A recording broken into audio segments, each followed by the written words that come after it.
From Washington, D.C., this is Middle East Focus.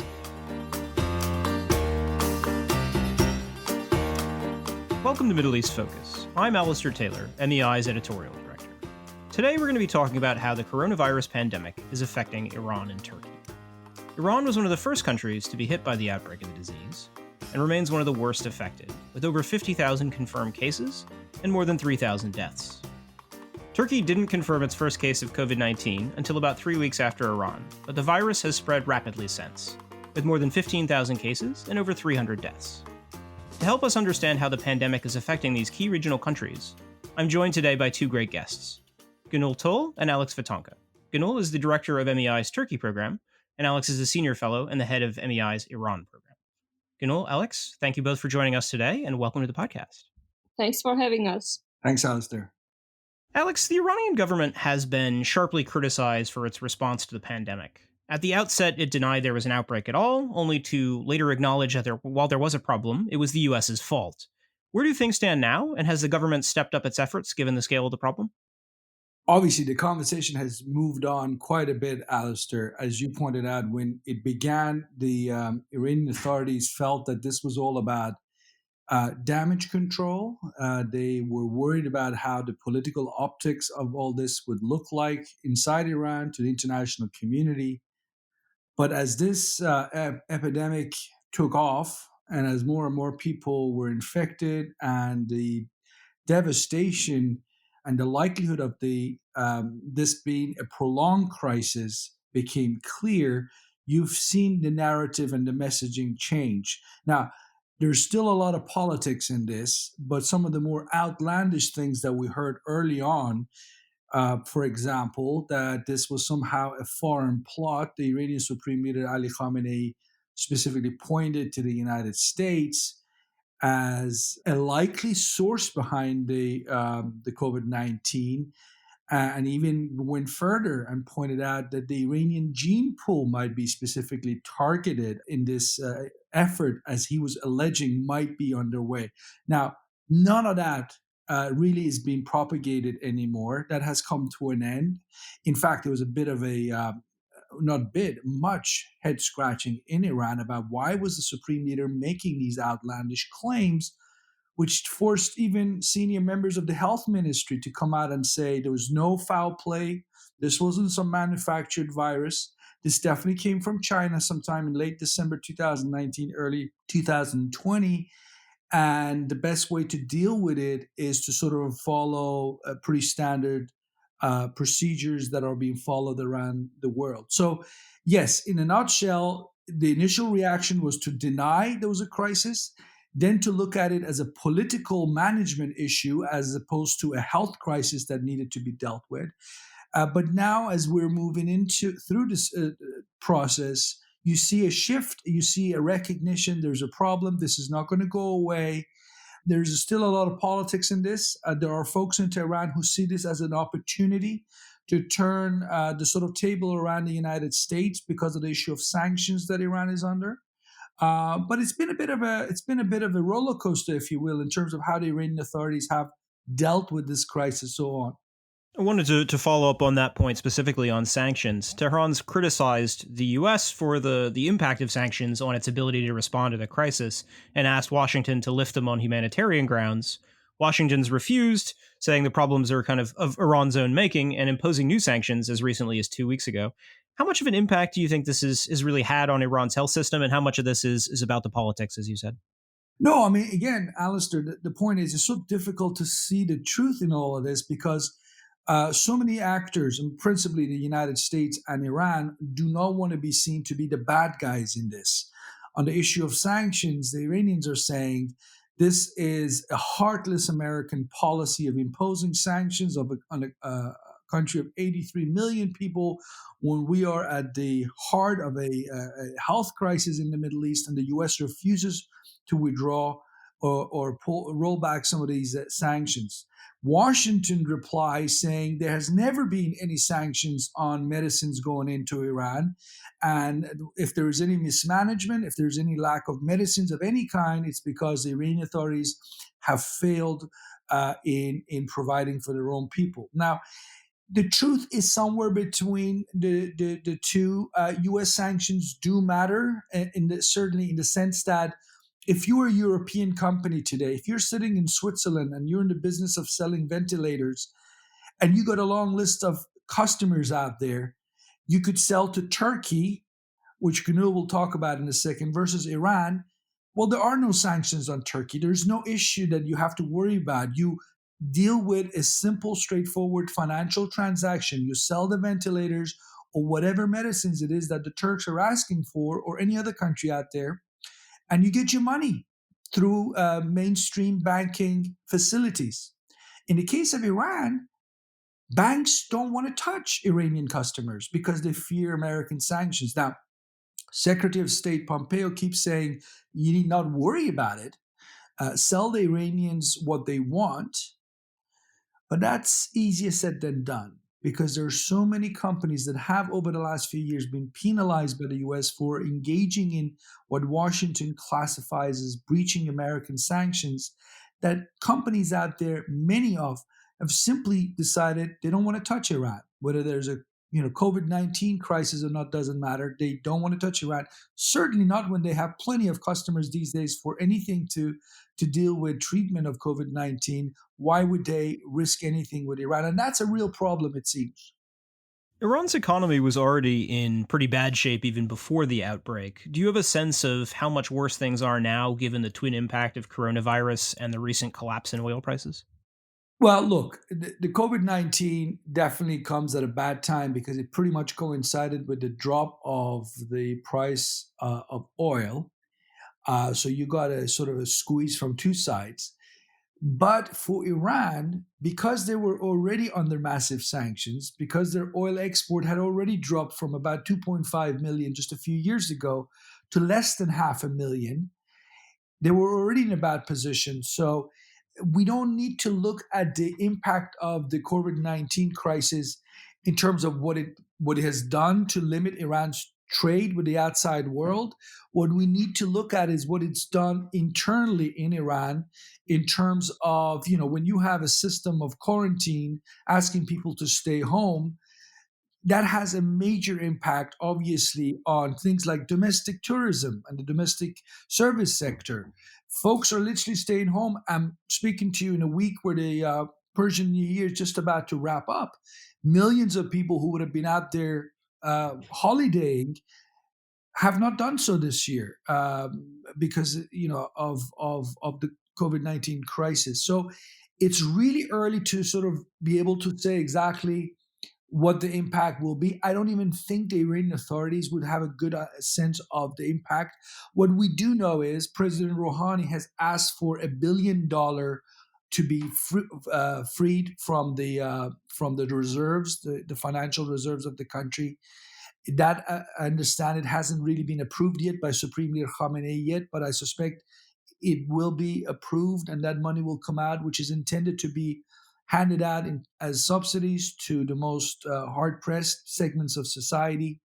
The Iranians also recently asked for a $5 billion loan from the IMF, the first time they've done that since the early 60s, which tells you that there is a need for cash. And all that said, we do know that the Iranians probably have something like 60 to 70 billion dollars in terms of reserves in their accounts. And the question, I guess, the U.S. would put to Iranian authorities is: you have all this money still in your bank accounts.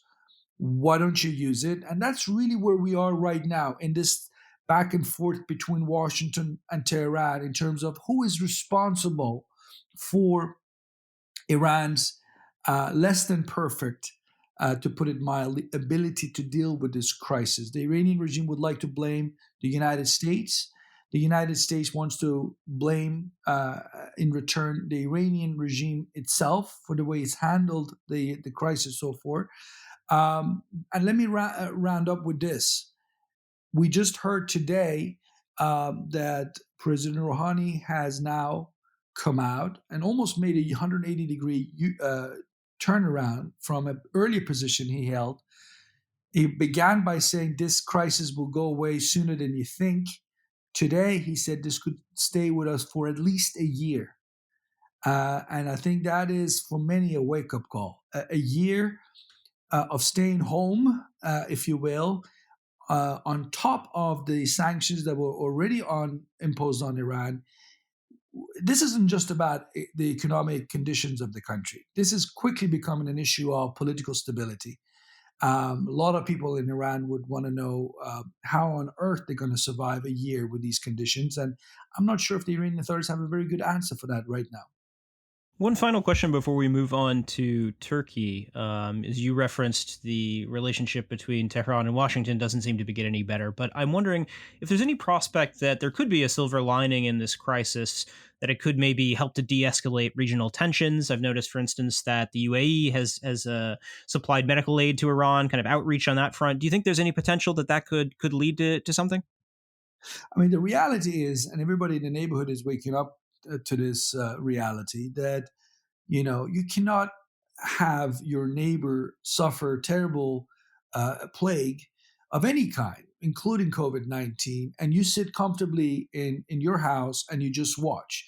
In other words, that whatever happens in your neighbor's backyard, your neighbor's house quickly could come over and become a problem for you. Countries in the Gulf states are finding out this is what's happening.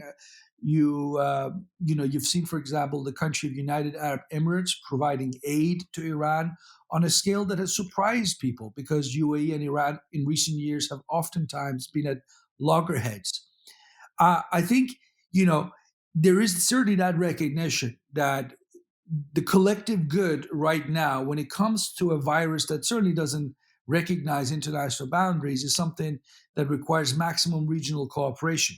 Whether this is going to continue in the longer term, months, perhaps, God forbid, years to come, while the world deals with this COVID-19, it remains to be seen. I think one issue that I find to be disturbing when I look at internal Iranian realities is that a good part of the Iranian regime still looks at this crisis primarily through the political, if not the geopolitical prism. Alistair, let me give you an example in terms of what I mean. You had a few weeks ago, as Iran was sort of recognizing the gravity of the crisis, a team of, I believe, 9 French doctors and staff from Doctors Without Borders come into the city of Isfahan to put up a hospital or a field hospital, as they're called, with 48 beds. Not a major operation. They were supposed to come out and help. They had come to Iran as part of efforts organized by the Iranian ambassador in Paris. And once they arrive in Iran, within a few days, they're told by another faction of the Iranian regime that, thank you very much, we don't really need you, you can go. This wasn't about the 9 French doctors or the 48 beds. This was about the Iranian regime being extremely anxious about not making the COVID-19 crisis and what it might need from the world to become an issue that actually undermines the Iranian regime's ability to hang on to power, to maximum power in Iran.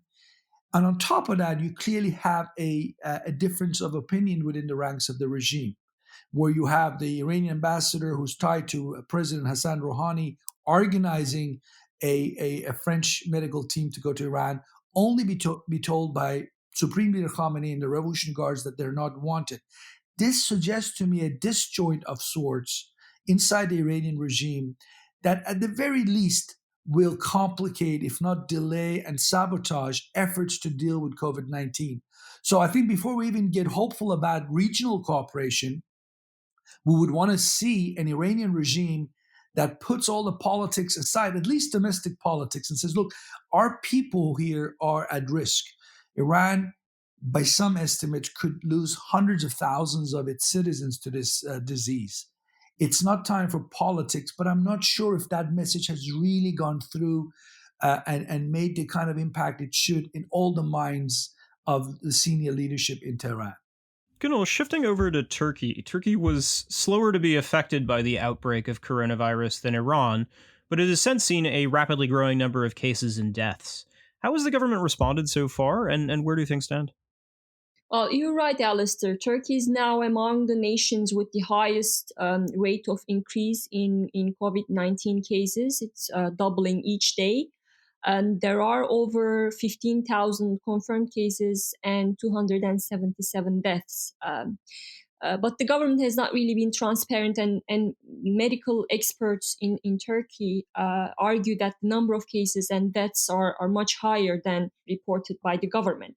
And Turkish government toughened measures against the outbreak gradually. In the beginning, they were quite optimistic. They downplayed the threat.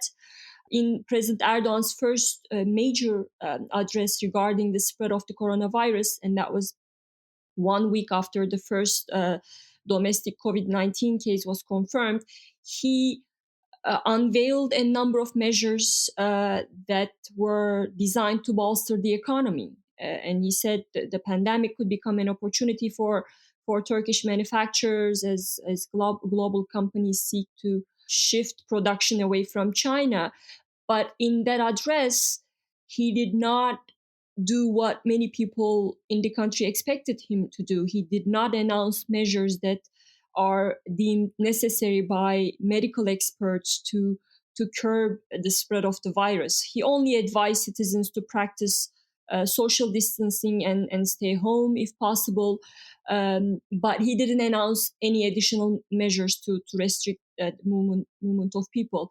But last week, he announced the toughest restrictions yet. He canceled all international flights, banned residents from traveling between cities via public transport and planes unless granted permission by local authorities. He said that they closed all picnic sites on weekends, and he also said that the public and private sectors, and this was a huge concern to working people. He said that they will switch to a flexible working system with minimum personnel, and the soldiers coming in or leaving the army will have to comply with the 14-day quarantine rule. And he continuously said that a decision has been made to implement these measures in all of Turkey's 30 metropolitan cities. But social distancing measures are not really implemented properly in Turkey. Just in Istanbul, for instance, last week, more than 1.2 million people a day were still using public transport. And factories and construction sites are still running. People around the country still want to go to mosques to perform a Friday prayer. And the Turkish Medical Association is very critical of the measures that have been taken by the Turkish government so far. They say that there were many mistakes in Ankara's inadequate response to this crisis, saying borders had been left open too long, and that quarantine had not been imposed on most Turks returning from abroad. So yes, the government has taken tougher steps to address the crisis, but there's still a lot to be done. And the most critical of all is that the government hasn't ordered a complete lockdown. On that point that you just referenced, the lack of a complete lockdown, I know that's something that the Turkish Medical Association and other organizations have called for. Do you have a sense of why the government's holding back on that and what it would take to get them to actually implement that? Well, the government is afraid of the economic implications of a complete lockdown. A Turkish economy was already struggling before coronavirus hit the country. So ordering a complete lockdown would halt economic activity. So Erdogan has instead called for voluntary self-isolation, which obviously is not working. But the government has come under increasing pressure from union confederations, from medical associations, and the opposition parties, who all called on the government to order a national lockdown. Ekrem İmamoğlu, for instance, he is the main opposition party's Istanbul mayor. He underlined the importance of a lockdown in the country's biggest city. It's It's a city with a population of 16 million people, and it's the worst hit city in the country. That's nearly a fifth of Turkey's population. So he's been urging the government to order a lockdown. But President Erdogan so far has been reluctant, saying that Turkey is a country that needs to continue production and keep the wheels turning under all conditions and circumstances.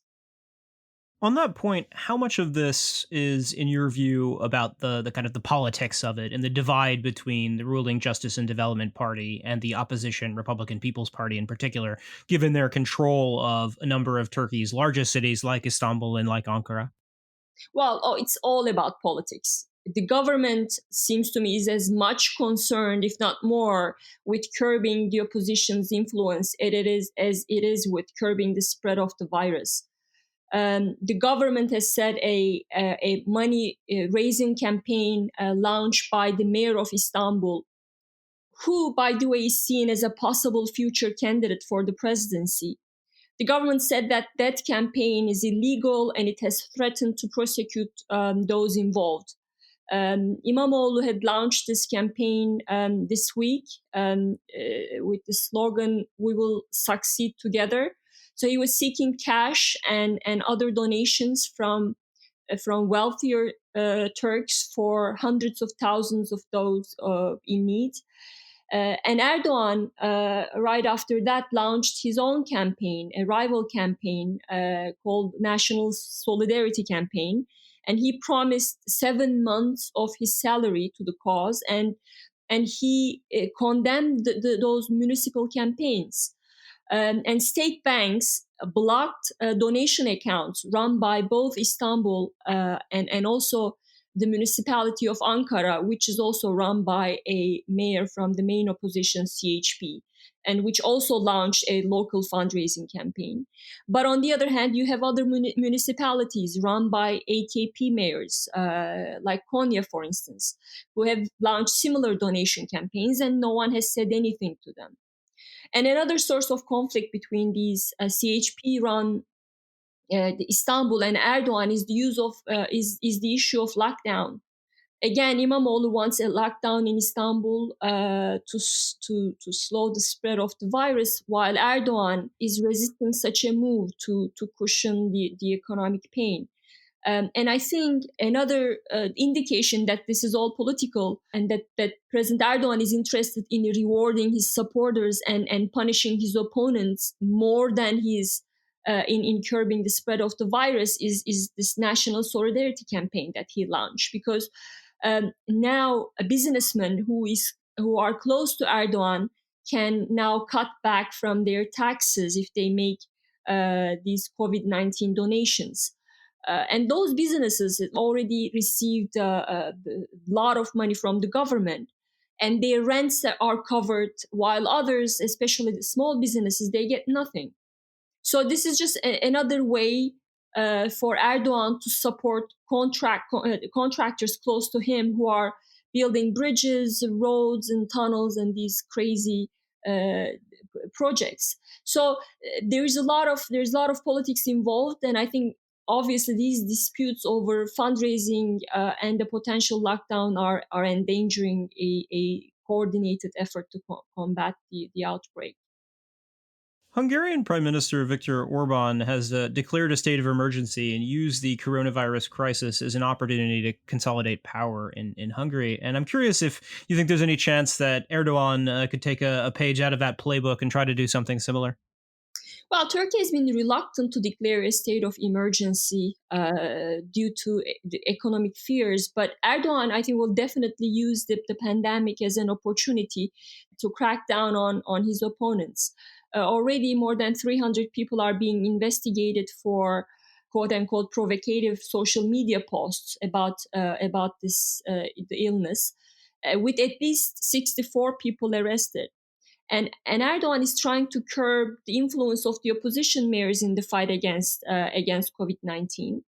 And also, I think as the country is distracted by coronavirus, the government has continued to crack down on Kurdish opposition as well. Just last week, for instance, Turkish authorities detained mayors of 5 municipalities in Kurdish majority areas. So I expect these violations to pick up steam in the days and weeks ahead. How do you see the situation evolving moving forward? Well, I think the government will be forced to order a complete lockdown, but it might be too late to avoid an Italy-like scenario. We'll have to leave things there for now, but we'll be keeping a close eye on the coronavirus crisis going forward, and please do check our website for the most recent coverage of the situation. Gonul, Alex, thank you both for joining the podcast today. And thank you as well to our audience for listening in, and to our production team for their work on today's program. We will see all of you next week. This has been a presentation of the Middle East Institute. To support MEI's programs and podcasts, please donate at www.mei.edu. Thank you for your support.